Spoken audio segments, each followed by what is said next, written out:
Assalamualaikum warahmatullahi wabarakatuh. Jumpa kembali dengan kita Popas Podcast Pemasyarakatan Rutan Kelas 2B Tanah Grogot. Jumpa kembali para netizen, sahabat pemasyarakatan dimanapun Anda berada, khususnya yang berada di Provinsi Kalimantan Timur. Kita hadir kembali setelah sekian lama kita tidak hadir.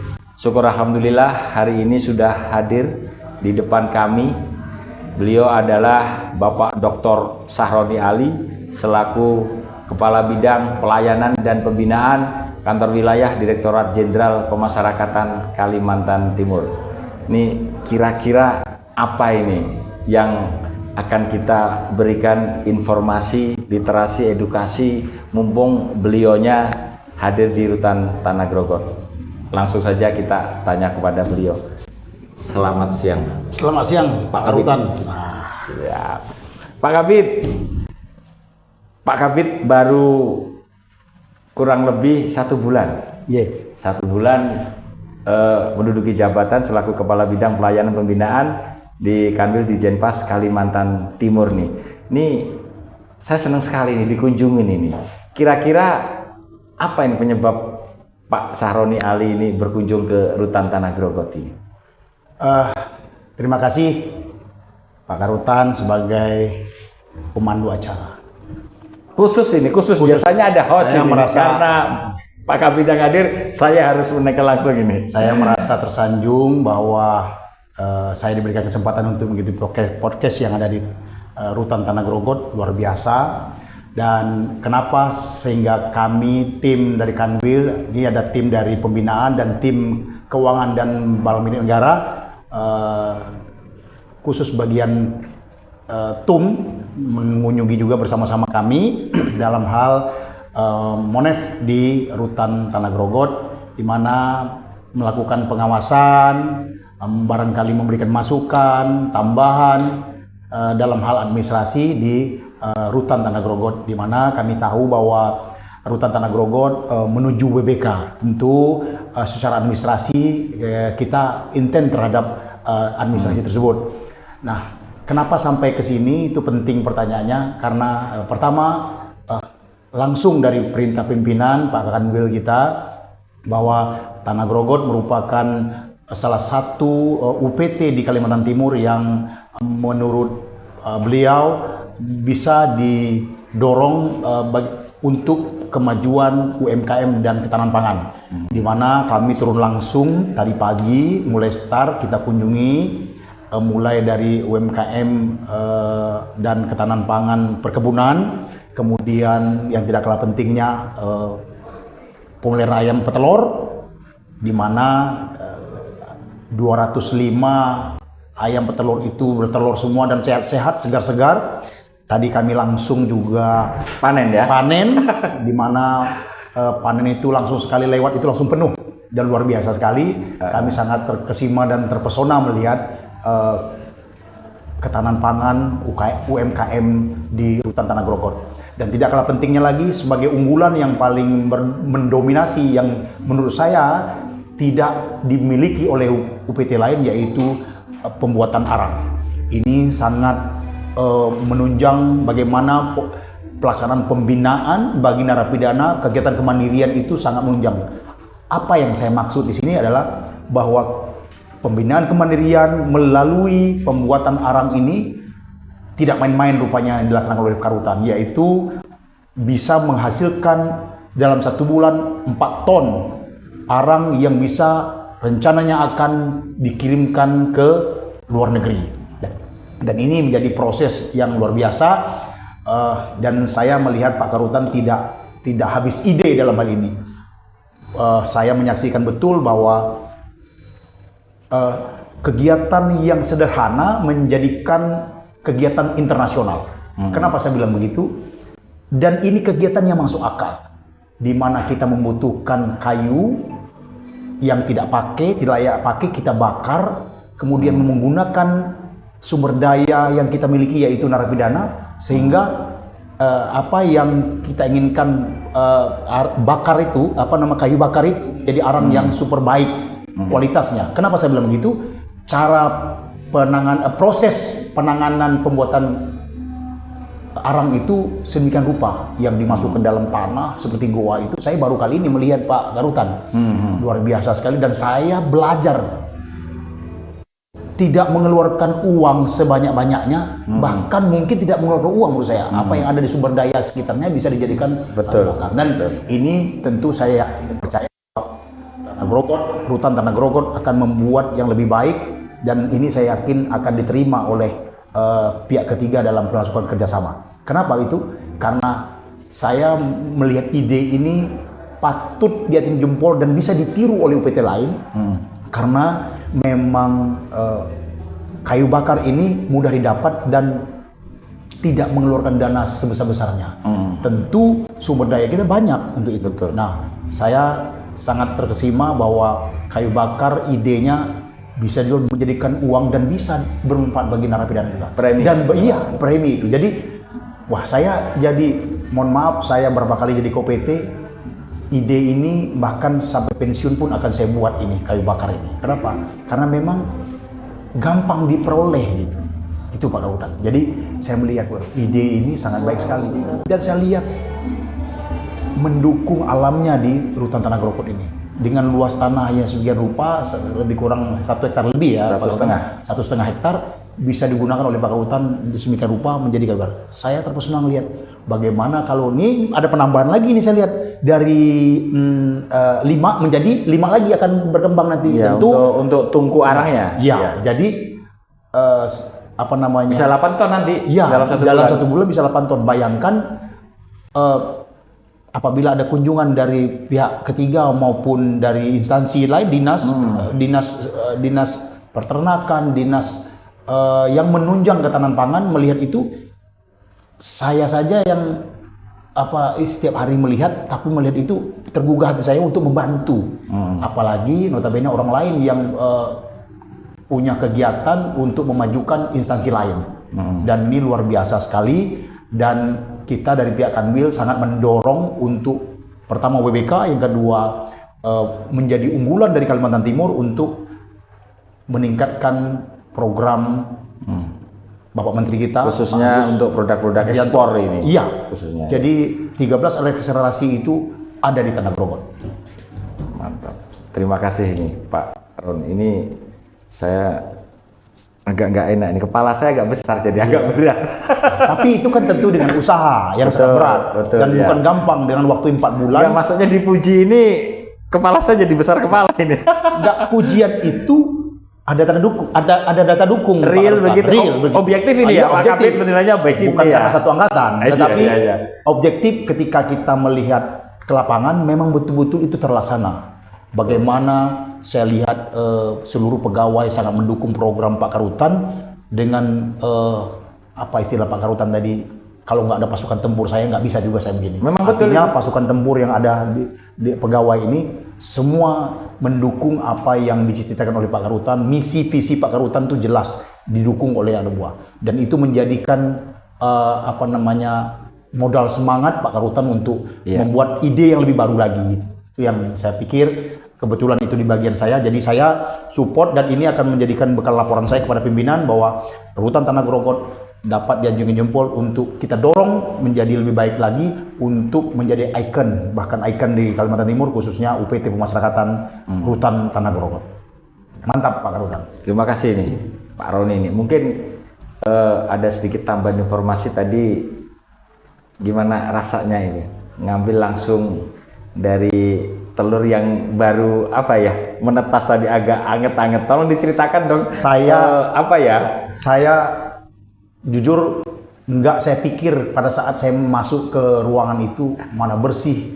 Saya hanya berpikir kandang ayam tapi bersih ya. Ini luar biasa. Saya pikir kalau saya pensiun ini akan sajikan modal buat saya belajar dari Pak Karutan ini. Dengan rupanya kandang ayamnya kita bisa beli langsung jadi. Saya tinggal ngerakit aja. Bukan kita buat, dan rapi jadinya. Tinggal ngerakit. Saya masuk 1 kali lewat, dipungut dari ujung ke ujung, kanan kiri langsung bisa ngambil kan ya. Luar biasa. Kanan kiri itu. Apalagi bawahnya ada ikan lele lagi. Kolam lelenya. Ya. Ini saya minta segera Pak Karutan bangun lagi satu lagi sehingga pihak ketiga maupun Ibu Darmonita maupun orang-orang luar yang sana yang tahu bahwa penjara itu menyeramkan hilang seketika ketika melihat ayam petelur tadi. Betul. Tadi kan ini Pak Kabit, izin Pak Kabit. Tadi kan sudah disampaikan nih sama tim kami yang divisi peternakan bahwa kita sebentar lagi akan mendapat bantuan 1.000 ekor ayam tadi kan. Kan masih ada di sebelah situ di space-nya ya? Iya, Space-nya masih 1.000 loh. Iya. Yang tadi baru 205. Saya membayangkan 1.000 itu bagaimana ya? Bagaimana? Gila, berapa penghasilan itu. Jadi ini Karutan super ekstra keras lagi membawa pasukannya, menambah pasukannya agar ayam ini menjadikan ikon dalam persaingan UPT di pemasyarakatan seluruh Indonesia. Iya, Bukan begitu ya Pak Karutan ya? Iya. Jadi intinya gini Pak Kabit, tadi benar yang disampaikan Pak Kabit. Jadi di sini nih bukan saya yang hebat sebetulnya. Ya. Stafnya, pejabat struktural, staf-stafnya memang kalau saya nilai tadi pasukan tempur semua mereka di lapangan. Saya sih hanya memberikan ide, perintah, laksanakan, tapi langsung begitu perintah langsung bisa diterjemahkan sama staf sama pejabat strukturalnya. Itu yang pertama. Terus yang kedua, kita ini kan instansi vertikal. Anggaran semuanya terbatas. Kita tidak bisa seperti ini tanpa bantuan stakeholder Forkompinda, Dinas Pertanian, Dinas Peternakan, Pak Bupati, Wakil Bupati, semuanya yang terkait dengan ketahanan pangan UMKM ini benar-benar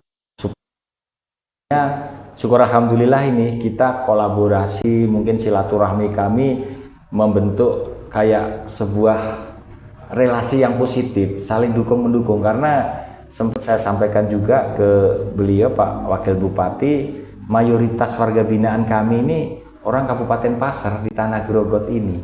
Itu kan membina warga sendiri. Nah, berarti itu kan anaknya Bupati sama Wakil Bupati.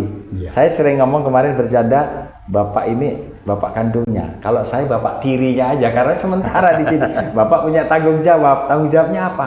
Bantu apa yang bisa dibantu untuk membina para warga binaan kami yang notabene adalah rakyatnya Bapak. Langsung dieksekusi, dilaksanakan.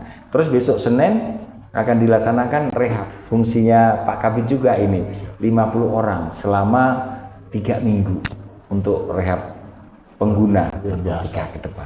Saya ambil kesimpulan sekarang Pak Karutan sudah punya jualan dan maaf suatu saat akan mengajukan proposal, suatu saat akan mengajukan permintaan. Betul. Kita sudah punya bukti bahwa bukti yang diberikan orang itu orang akan senang karena dia memberikan sesuatu dan itu dinyatakan langsung dari eksekusi sama Pak Karutan lewat pasukan-pasukan tempur tadi membina narapidana melalui ketahanan pangan yaitu ayam tadi dan ditambah lagi briket arang tadi. Luar biasa. Ya, arang itu memang sekali lagi memang berkat kerjasama kita dengan Binsik Pasir. Beliau ini yang memang mencarikan link kita untuk ekspor, dan di belakangnya Binsik Pasir ini ada relasinya juga PT Kideko. PT Kideko itu yang batubara, perusahaan batubara. Nah ini Binsik Pasir ini namanya Pak siapa namanya? Pak Jidan. Nah Pak Jidan itu memang dia masuk dalam kelompok para eksportir.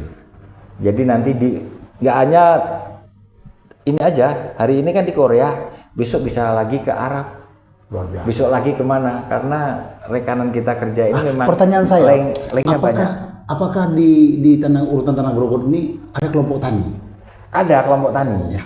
Ada kelompok tani itu kan memang kelompok tani ini masih berproses di Dinas Pertanian.